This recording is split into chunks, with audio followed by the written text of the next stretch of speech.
سلام دوستان عزیز، خوش آمدید. خیلی از دوستان پرسیده بودند که چطور سایره خود را مست کنیم. امروز آمدیم تا در مورد این که چطور سایره خود را مست کنیم صحبت کنیم.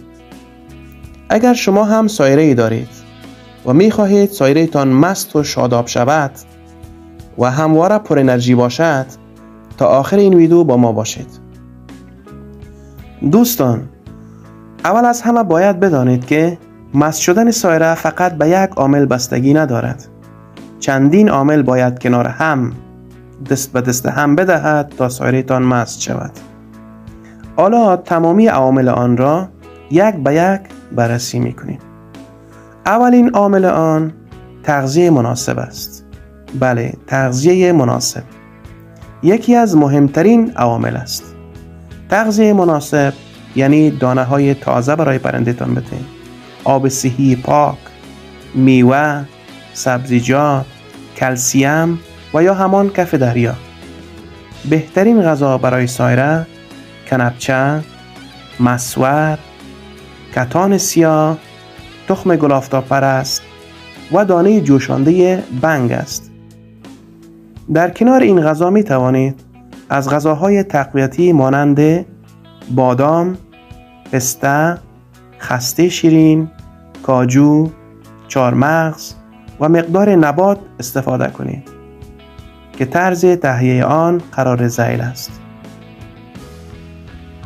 5 عدد بادام، 30 عدد پسته، 10 عدد خسته، 3 عدد کاجو، نیم عدد چارمغز و مقدار خیلی کمی از نبات را از میکسر بکشید و به اندازه نیم قاشق غذاخوری روزانه در اختیار پرنده تان بگذارید. دومین عامل استرس است. دوستان، نباید سایره تان بترسد. ترسیدن سایره باعث عقب افتیدن آن می شود. برای این کار قفس سایره خود را در مسیری که گربه و یا حیوان عبور می کند قرار ندهید. پرنده تان را با دست نگیرید و قفس سایره خود را در یک جای بلند و امن قرار دهید تا پرنده احساس امنیت کند و آرامش داشته باشد. سومین عامل آببازی است. دوستان عزیز، آببازی یا آبتنی برای سایره خیلی مهم است. این کار در تمام فصول سال لازم است و روی شادابی و مستی سایره تأثیر زیادی دارد.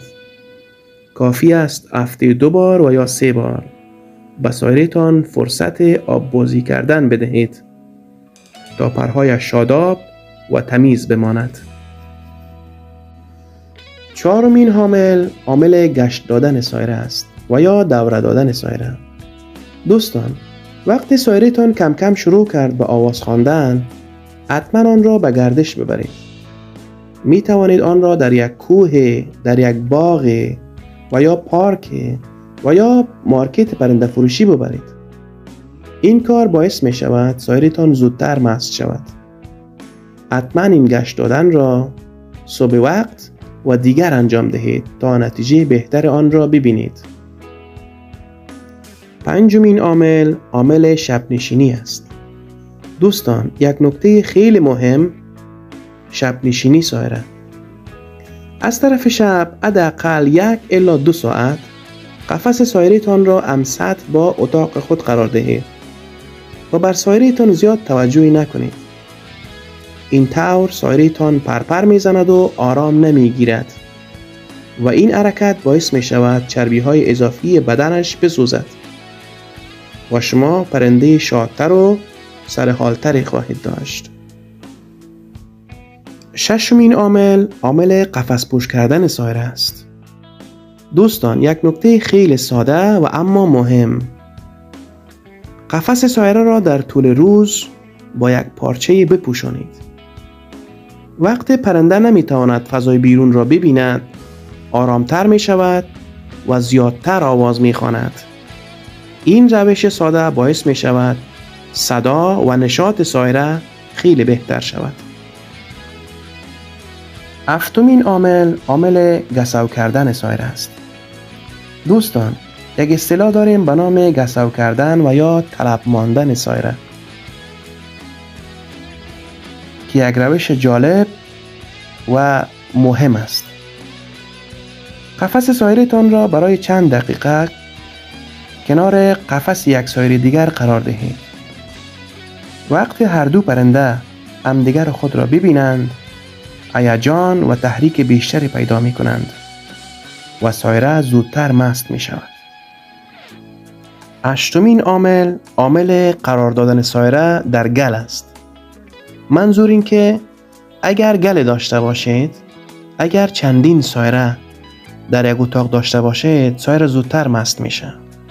و یا اگر زیاد سایره ندارید، یک سایره دارید، سایره ها عاشق محیط های پر سر صدا هستند. شما می توانید سایره تان را در جایی که صدای تلویزیون و یا صدای اطفال است که سر صدا می کنند قرار دهید.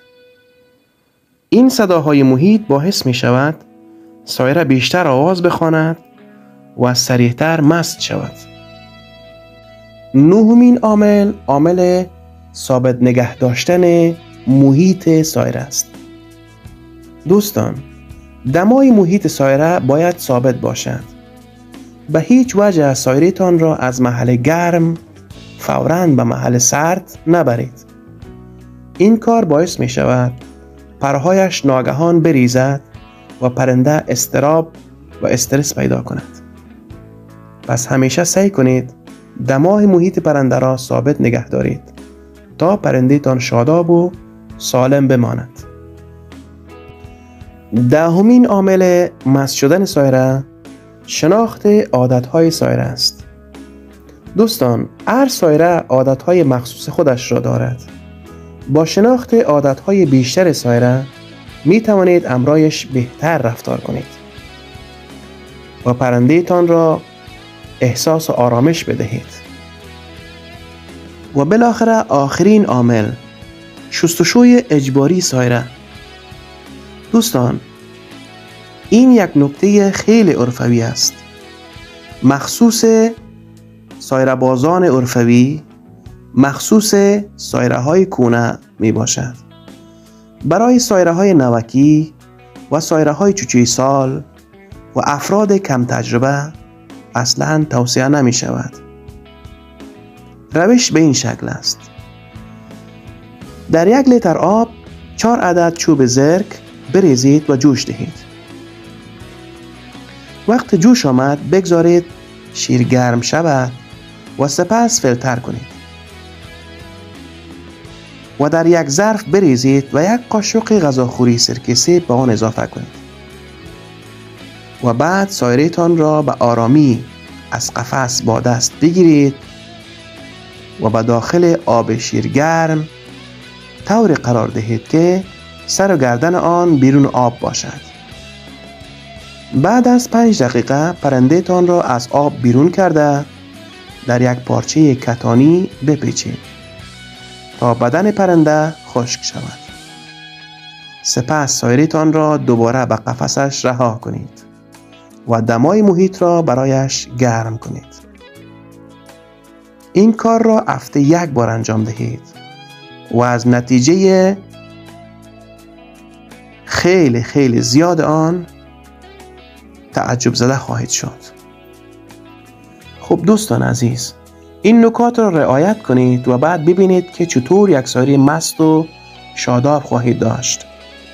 اگر این ویدیو برایتان مفید بود، لایک کنید، کانال را سابسکرایب کنید و تجربه ها و سوالاتتان را در کامنت ها با ما به اشتراک بگذارید. تا ویدیوی بعدی، خدا نگهدار.